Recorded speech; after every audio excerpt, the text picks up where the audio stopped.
Good afternoon and welcome to today's edition of the afternoon edition. My name is Isa Nu. Today we shall be focusing still on the activities that took place in the West African region. That's the exit of Burkina Faso, Mali and Niger from the ECOWAS. So in the heart of West Africa, where the echoes of diverse culture and the complexities of regional cooperation intersect, lies the economic community of West African states. For decades, this regional bloc has been a cornerstone of economic integration, political stability, and social development across the member states. However, the narrative of the landscape of this regional alliance is not immune to shifts and fractures, as demonstrated by the scenario of Burkina Faso, Mali, and Niger exiting ECOWAS.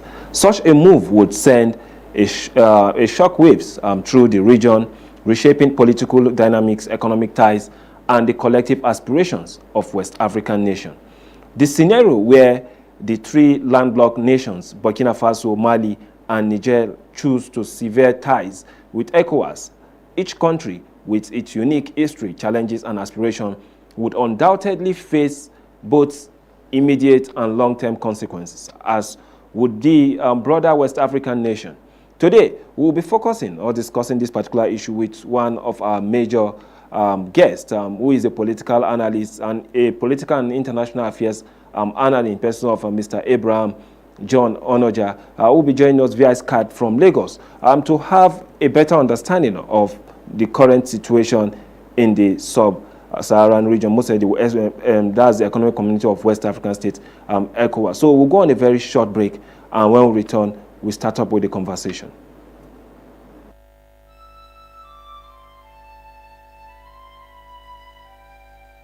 We are a nation blessed with people of diverse cultures, religions, languages, and opinions. It is ironic that we are now being ripped apart by our greatest strength, our diversity. We have allowed intolerance, insensitivity, bigotry, and nepotism to blind our vision of the greatness we can achieve working together as one.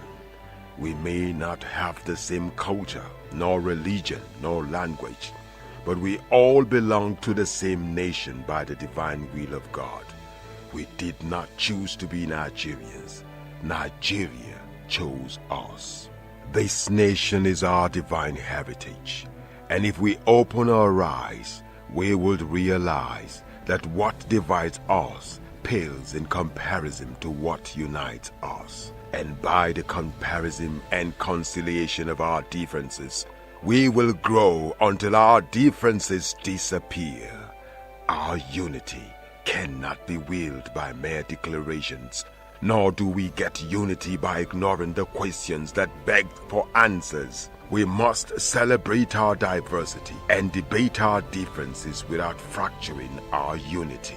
Our strength is not in our numbers, but in our unity, because even the weak become strong when united.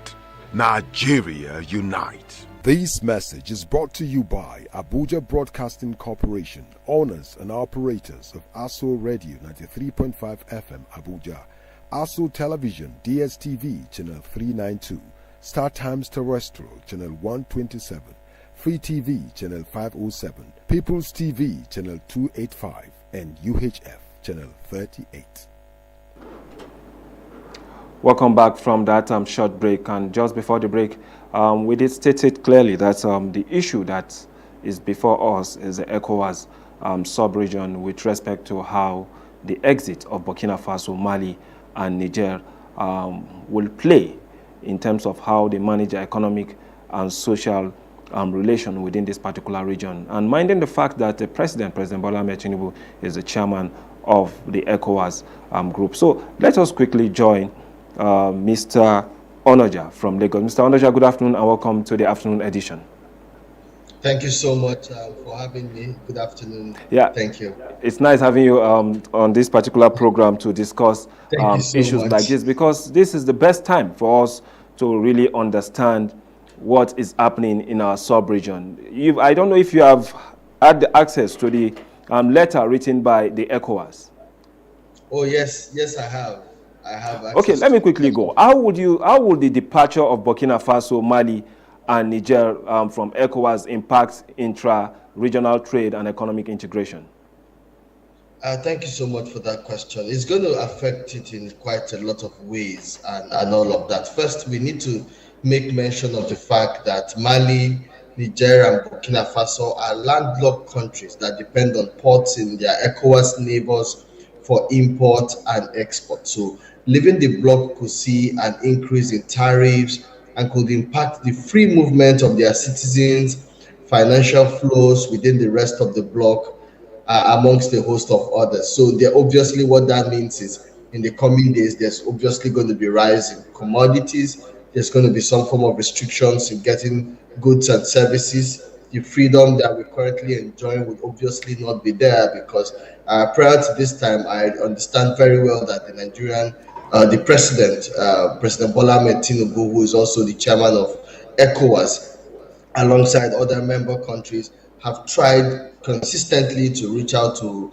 the military governments in place to see how we can restore the countries back to democratic rule, which is handing over to a democratically elected president. But then what that means is you're going to have brute force in place. You're going to have a situation where people are unable to speak freely, obviously, and all of that. So that's going to impact quite a lot of things. And like mentioned earlier, goods and services will be hugely and largely impacted for a country that is landlocked. So the people there would have to brace up, and then obviously member countries of ECOWAS would obviously see that goods and services from all of those places obviously coming to the other parts of ECOWAS would see to a reduction amongst a host of others. That would take the prices high. And if you see what the naira to dollar is saying today, you would know that we currently are not prepared for any rash economic shift at the moment because it's going to tell on the citizenry eventually. So I feel strongly that this will impact a lot economically. And you know, the economics of things determine quite a lot that happens in society. I know that you're very much aware of that. So for me, I would advise if there could be a way, a diplomatic way, where this is resolved and peace is restored eventually. Okay, if you look at how this exit started, you definitely know that, yes, now we have junta leadership in those countries. But then it has been almost 49 years they've been together. So this sudden exit, do you think other African countries are going to feel the brunt immediately? Or it is something that they can also resolve at the end of the day? So the West African Regional Bloc, that's ECOWAS, for the first time since its existence, has witnessed an abrupt pullout of three countries at the same time. We're still talking about Mali, Burkina Faso, and Niger.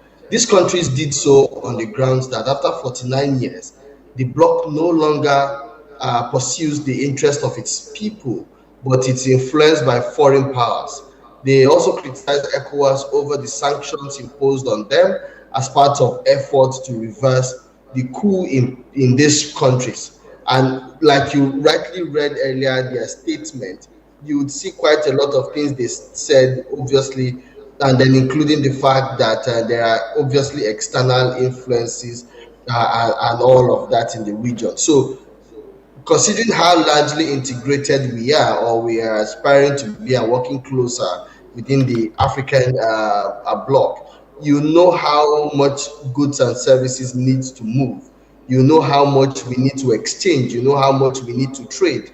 You know how much we need to interact almost on a daily basis and all of that. So considering the sanctions in place, considering these countries pulling out, that will obviously impact on the whole of the continent. And then if you look very well at these three countries in terms of land mass and all of that, you see that that almost covers for half of the ECOWAS bloc. So significantly, that will tell on farming activities amongst a host of others where these goods are not able to then move across these other countries. So every other person will have to brace up for what's coming. And then to take it out a little bit. Once this economic tool begins to hit the people, it takes us now a bit down to the discussions that have been speaking about, which eventually will start to feed agitations, will begin to feed hunger, will begin to feed unrest in these countries. And obviously, you know that we're grappling with security breakdown of law and order in quite a lot of places within the West African region, looking at the ISIS activities, the Boko Haram, amongst a host of others. And even within this bloc, the Sahel region, you see the activities of the Tuareg people and all of that. So you're going to have more people tending to violence, tending to this rash and harsh means of survival at the end of the day. But like you and I know, most of these activities do not largely impact the high earners or those who are high up there in society. It is still the common man on the street who still bears the brunt for this. So I am hoping that AU is able to intervene. I'm hoping that ECOWAS community are also able to use all of the diplomatic means possible. And I mean diplomatic means, peaceful means, not the coercive means of resolving the dispute. Because if you tend towards the violent diplomatic means or the harsh use of force to restore peace, is still going to tell a lot. It's going to leave a catastrophic impact on the bloc and Africa as a whole. We can't bear what will happen if violence were to break out in terms of people having to seek shelter and refuge when almost every of these countries are struggling economically and trying to meet the needs of the people. So an explosion of that sort would obviously impact every other country within the region, and not just the region but Africa as a whole, because first these countries are struggling, and looking at it from a more forceful means where crisis or chaos were to break out, it's going to impact on the whole of the continent eventually. So I'm hoping and wishing that African Union is able to step up at this point, and then the bulk of the work obviously still lies with President Bola Ahmed Tinubu, who I believe has been speaking with them, has been mediating and all of that, to see how peace and democracy can be returned to these countries. If you check carefully, you discover that these countries are Francophone country, and one other Francophone country that is close to us is Benin Republic, which is just close to you there in Lagos. And you also discover that most of the trade between Niger in terms of using the seaport, they make use of that of Benin Republic. So what do you think will be the implication, or how can Benin Republic now help? Because Benin Republic seems to be a major or a key player with Nigeria in terms of our foreign policy. How can Benin Republic now help in this situation, whereby Niger, for instance, most of the trade they do, the sea trade they do, is always from that zone, Benin Republic, down to their own interlock states? Thank you so much. Not just Nigeria benefits hugely from the ports in Benin Republic. That I know you are aware of. Because if not for the deep sea ports recently commissioned in Lagos, you'd see that all of the heavy ships would first go and bet in Benin Republic, and then a smaller one brings goods and services to Lagos, and then obviously other parts. So I'm hoping that Benin Republic tries to be able to stick with the side of the major populace in Africa.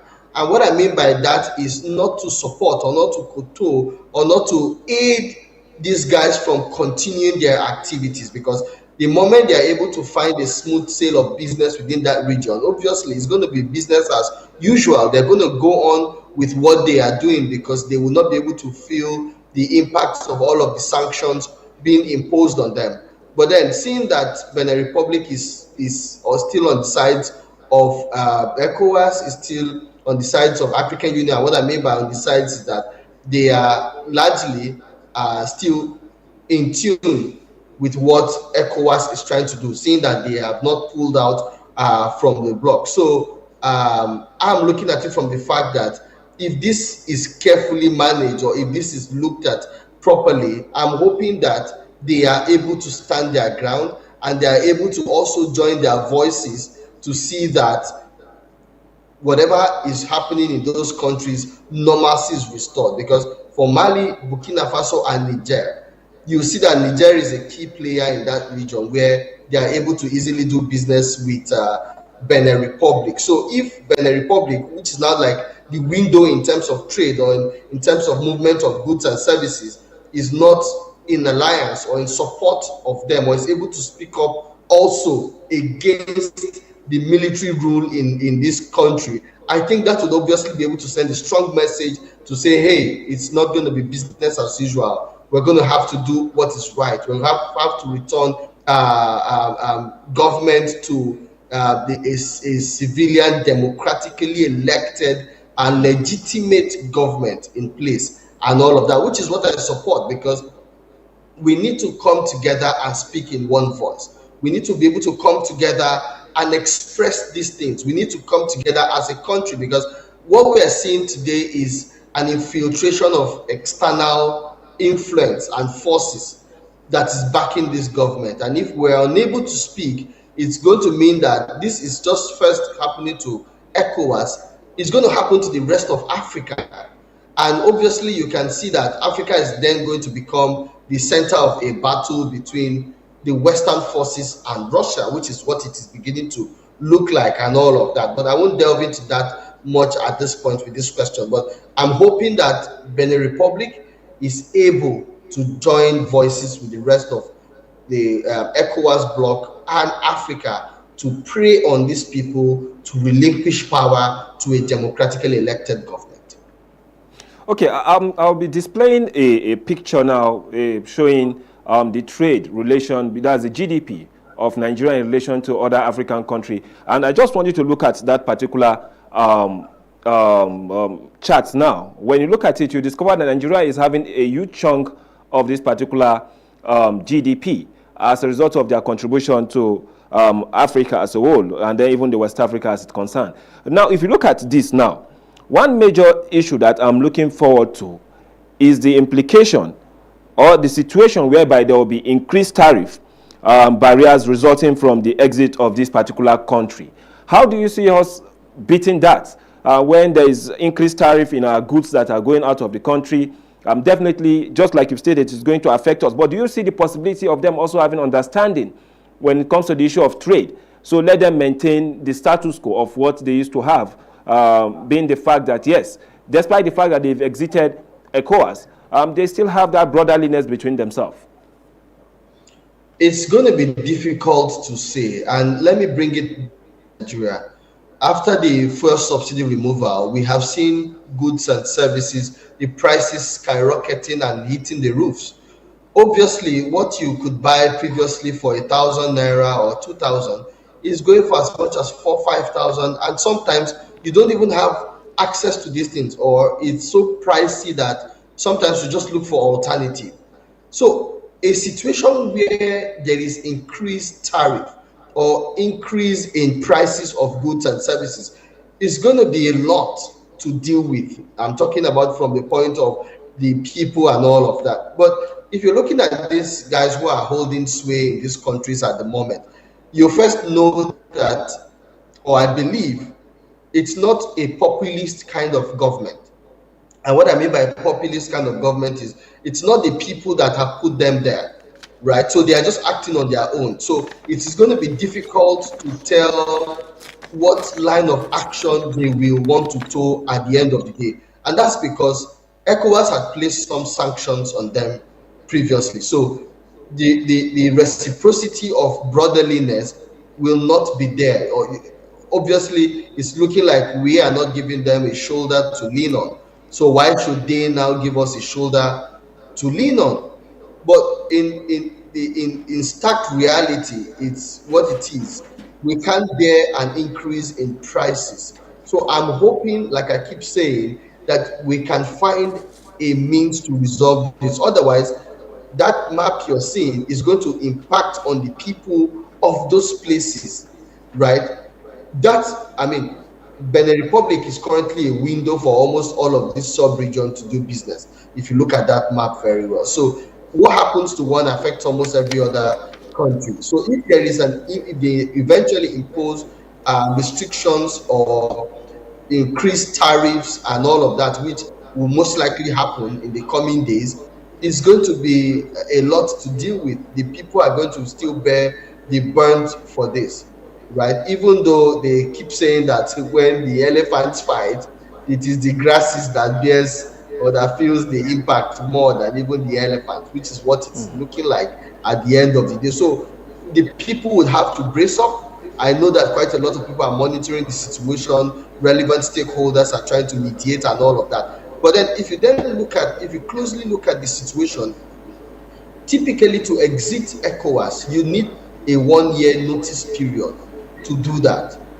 So obviously what that means is there should be discussions going on, there should be talks and agreements and all of that as to how understand and agree on the parameter to which this would be or would happen. But that's not the case here. These guys have said it's going to be now and now. So there's no window for talks, there's no window for agreements, there's no window for any form of discussion. So it's going to be, I don't want to say us versus them, but that's almost the line it is going eventually.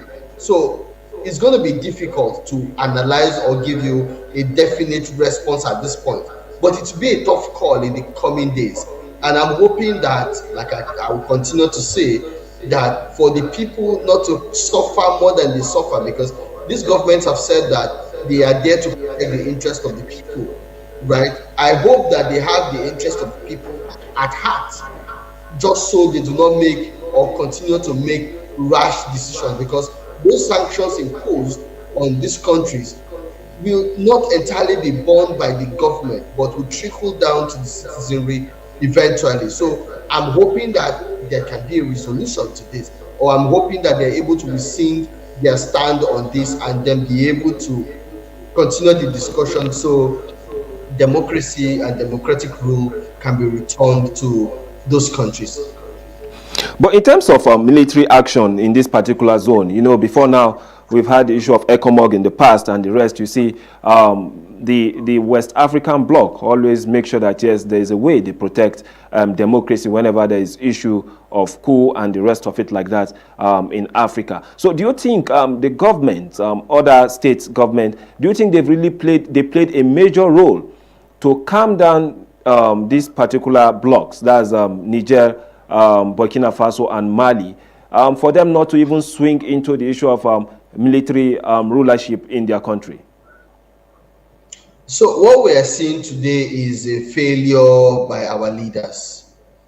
If you look around you very well, you will see how some people have continuously held power as though it is their birthright, and they are unwilling to leave office.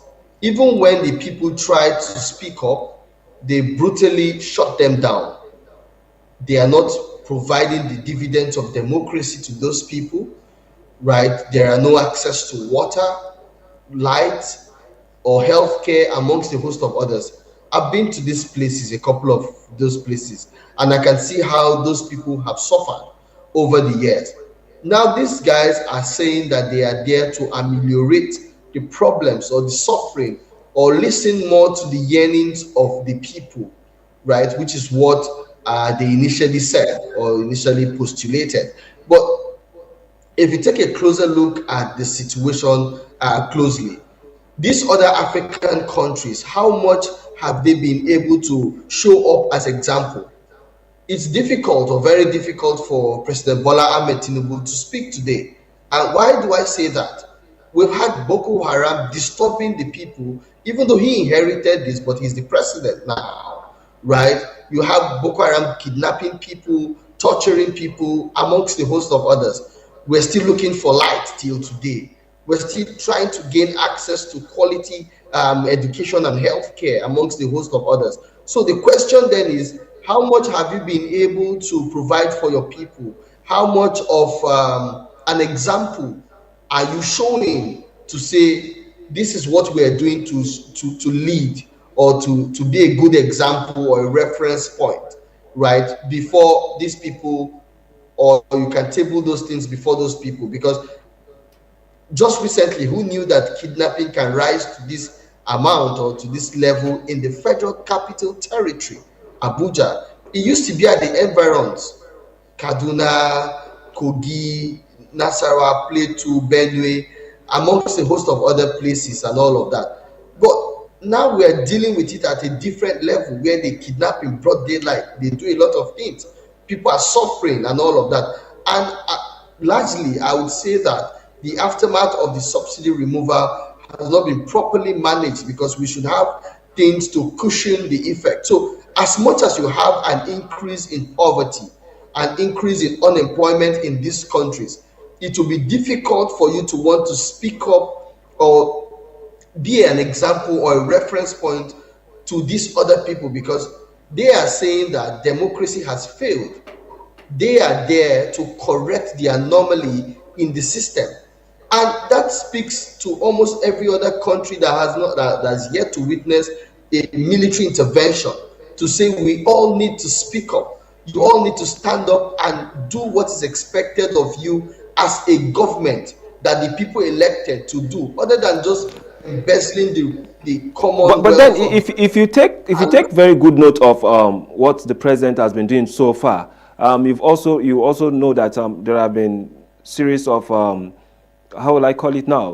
Most of these persons that were kidnapped recently were released. Some of them were released, and the president has also sent in some military personnel into some of these forests and into some of these forests. And if you remember, just yesterday, even the Nigerian Air Force had to launch an attack, of which about 30 bandits were killed in one of the forests in Kaduna State. So if you look at it generally, we are now battling two major issues. One is the issue of internal security, and then the other one is also the sub-region security network. Looking at how Nigeria is aligned to this particular country, you look at Niger, you look at Mali, you look at Burkina Faso. These are areas that are actually very, very close to Nigeria. And before now, we have that good relationship. But now, despite the fact that, yes, we are going to feel the impact of this particular exit, don't you think even them, Niger, Burkina Faso, and Mali, are also going to face serious consequences with respect to how they'll be able to feed their citizens in terms of the welfare generally? Don't you think it is also going to have great impact on them, and it's good for them to have a second thought on returning back to the ECOWAS? I like the picture that was shown some few seconds ago, right? Showing how the picture intertwined. If you can put that up again, let me explain. You can see Niger and Benin Republic. You can see how close Niger is. If you look at the land mass and the land size there, you'd see how large and massive it is. That's largely deserted areas or forests that have been housing some of these terrorists and bandits and all of that. If you look at that particular map very well. Previously, we used to share information, we used to synergize and act on a common ground with a common goal on one voice. So imagine what it is now having to speak with two different voices. Obviously, the collaboration or the support or the joint forces that we have always enjoyed will no longer be there. We used to have a synergy and partnership.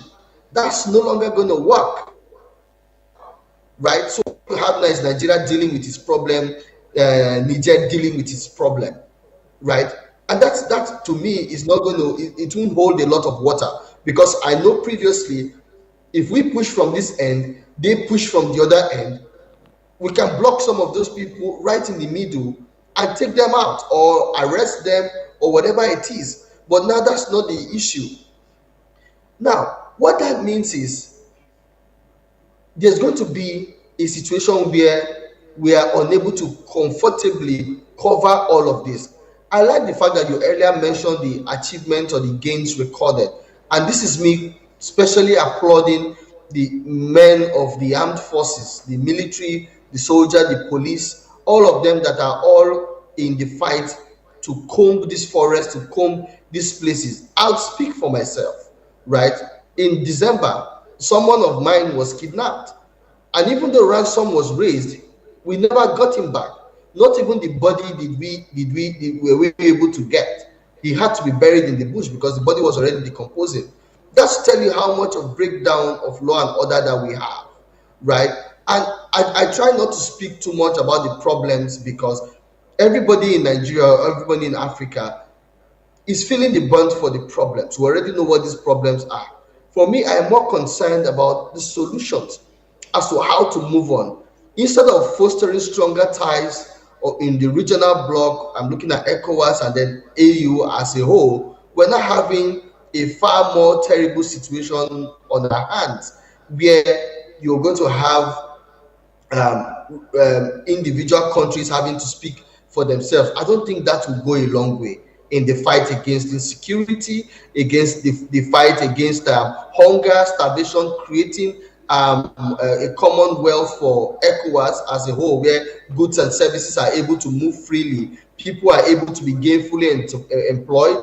You're going to have entrepreneurs able to thrive in their trade and businesses and all of that. That's not going to happen. So those who benefit from this or who could feed their families from this relationship will not be there. And then you're seeing that these bandits or headsmen seem to be getting stronger and more powerful or bolder every day. And so just imagine a situation where we are unable to speak together, we're unable to share information, we're unable to share intelligence and all of that. It's going to be catastrophic.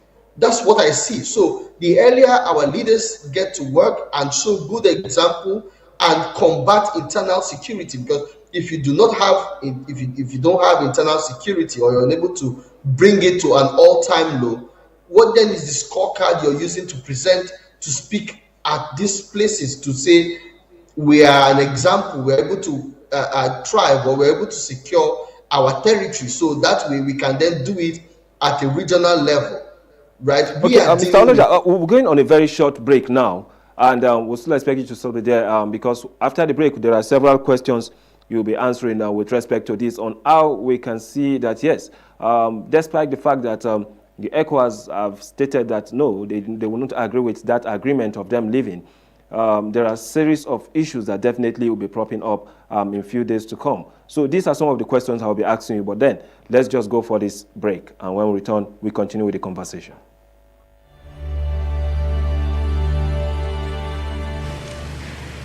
Mr. President, last Saturday, the country which I have the honor to represent, the Federation of Nigeria, became independent and assumed the rights and the responsibilities of a sovereign state. Today, Nigeria has been admitted into the United Nations organization and assumes still more responsibilities. I wish to make our position plain beyond any matter of doubt as regards the African continent. We in Nigeria appreciate the advantages which the size of our country and of its population give us, but we have absolutely no aggressive intentions. We shall never impose ourselves upon any other country, and shall treat every African territory, big or small, as our equal, because we honestly feel that it is only on that basis of equality that peace can be maintained in our continent.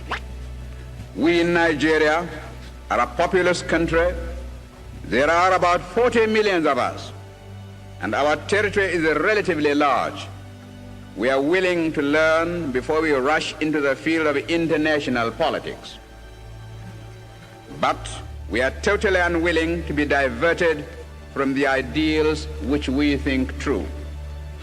That is the reason, Mr. President, why we in Nigeria shall not be found to align ourselves as a matter of routine with any particular bloc. Indeed, I hate the very idea of blocs existing at all in the United Nations. It seems to me to be a contradiction in terms.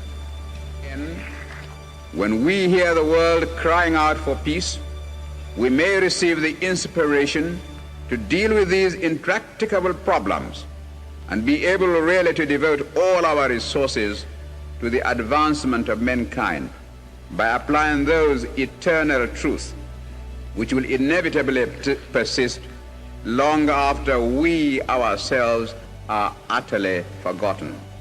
Thank you, Mr. President.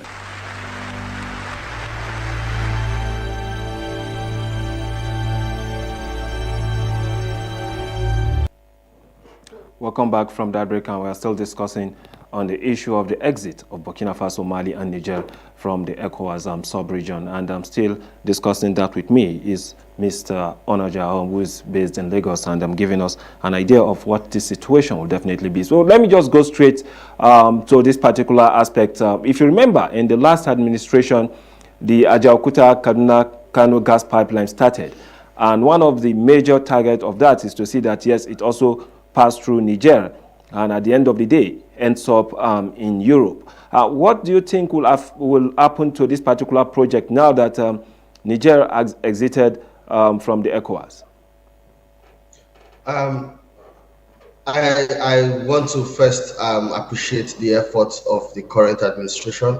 Many thanks to President Bola Ahmed Tinubu for staying on the project, because previously what you'd see is a situation where people abandon projects and go and begin their own and all of that. But then we're seeing a continuity in project. And then I understand very well the several discussions that have happened between these countries to ensure that the project continues, even though they had some few setbacks and all of that. But then we saw a significant progress with the relationship, the discussion, and all of that. So it's a business, or it's a venture that is going to benefit all of the countries involved, right? So I do not think that it will be a problem or a difficult situation where the president will not be able to manage or handle or deal with significantly. So as much as there might be some little bottlenecks considering the recent exit from the bloc, but I want to believe that, considering the wealth of experience that the president has, and judging from the kind of persons he has surrounded himself with, I'm talking about the think tanks and the experts that are involved in this particular venture, I'm positive that it will see the light of the day, and we'll be able to surmount the current challenges that the region is currently facing. Because if you look at the pipe, it passes from here down to be able to feed Europe eventually. So it's something that's going to benefit the region. It's going to benefit the whole of Africa eventually, because I mean, it's just going to allow for more smooth transactions, more smoothness of resources being transported as trade to be able to generate revenue eventually. So I don't see why they will not be able to. And even if a challenge were to arise, I want to trust in the capacity of the president to be able to manage and deal with that. Okay, if you look at the key issue also that is on the table now for them is that, look, we are having a multipolar world now, where you see a division between the Western Bloc and then the US, and also the Chinese and then the Russia axis of it. Looking globally now, how will this play a major role? Because these three countries that exited the ECOWAS seem to have more affiliation with Russia. So how do you see that playing in the global politics? Okay, thank you for asking. I initially wanted to tread carefully with that part of the discussion. And I say that because previously these three countries were, I don't want to say rulership, but we had a lot of Russian, French influence in those countries previously. But then these guys came and chased them out. And we now have more of Russian president or Russian government or Russian influence in those countries. And what that means is that you're having more interference from these people. For me, where does that leave us as a people? Because that statement was released shortly after the US secretary left Nigeria. And then if you look at it from the global level, you'll see that there's been a confrontation between Russia and the United States of America and the Western world, with the battle going on in Ukraine, and even how they differ with the Israel-Palestine conflict that is still going. You see how they differ along those lines. So it just shows that they have decided to bring their war or their battle to our doorstep, or they have decided to use Africa or West Africa as a start to test their might and their strength. And for me, Russia is only trying to weaken Western influence or Western control within the African region, with a start from West Africa. And for me, I would say that Africa should rise up. I'm expecting that we're supposed to have more support from this government to tackle the insecurity going on in those places, right? They should be able to have previously shown more support or more solidarity with the people to be able to send these people away or be able to bring insecurity to an all-time low. Because what you have now is a situation where you can have what's it called? You have a different batting change. And what that means is everybody is now trying to underscore or understudy what was happening, where it is, what the problem, what the solutions would be, and all of that. For me, I would rather that they are able to speak with one voice from the ECOWAS point or from the African Union point, where we're all supposed to rally around each other to be able to, bring succor to our people. But what do you have? You have countries who are hugely and largely dependent on these other countries, judging from the fact that they have collected huge and humongous loans, right, from these people. So you're almost not free from them. They would obviously at some point come and dictate to you. China has quite a lot of influence in Africa today, right? Russia is currently building one seriously, right? US is trying to hold on to the ones it has. So this is just an international politics being played on our local doorstep. The question is, to whose interest? Is it my interest, your interest, the man on the street? Is he the one to benefit from this, or the people in power? Like I continue to say, the removal of this first subsidy was something that would have happened, or that should have happened. But the bold step of President Bola Ahmed Tinubu saw that that was removed. But it comes with its own consequence. So I'm hoping that we're able to use all of those external relationship to be able to ameliorate the problems or the sufferings of the people. But then what we are seeing here is foreign politics trying to disintegrate us, trying to make us speak with different voices and all of that. And with that, not much can be recorded or not much can be achieved, because there's power in unity, and that's what Africa has always stood for. That's what Africa has always been known for, and all of that, with the free trade agreement, freedom of movement, amongst a host of others. So those are supposed to be driving force or a road towards self-actualization. Now, what I mean by self-actualization is a process where we're able to grow internally, right, from the African bloc, where we're able to support sister countries or nations with businesses and all of that to grow and be able to also stand in the League of Nations comfortably without having to depend on these people. But clearly that's not the situation, or that's not the case playing out. And like I would go back and still support or stand with the fact that the leaders or ECOWAS are still trying to prey on these three countries to come back and then go back to the discussion table so they can find lasting solutions to their grievance or their gripes, where they are able to then find a common ground and then solve all of these problems. Okay, lastly, how do you see these particular countries? How was the possibility of them returning to democracy in the shortest possible time? If you can answer that just in 1 minute, please. Okay, so you recall very well that prior to this time, what's it called? This a country had left in the time past. I'm trying to remember the name now, but then had to return. The name isn't coming to mind, but then a country had actually left previously, ECOWAS, but returned after a very short period of time. So this means saying that it's not too late.